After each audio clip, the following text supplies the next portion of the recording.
is a truism across all US intel and probably worldwide is that we always collect more than we can make sense of.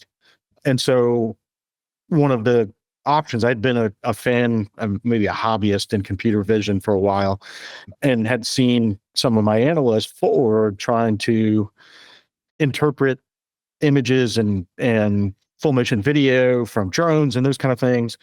And the intel collection was always increasing, and our ability to process it was at best static. And then the human beings becoming overwhelmed. And so I think of one of my analysts out there, her name's Jen, I won't mention her full name, out in Africa trying to look at 5 screens simultaneously, knowing that she's going to be blamed if something goes wrong, not just with the aircraft, but on the ground, because she's the overwatch of actions that are occurring involving U.S. forces. And so I put together a quick PowerPoint presentation, said, hey, there may be another way here. And luckily, Sully had just shown up as an assessment director. His boss and the J2 at SOCOM said, you're onto something here. Can we connect you with some people in the Pentagon?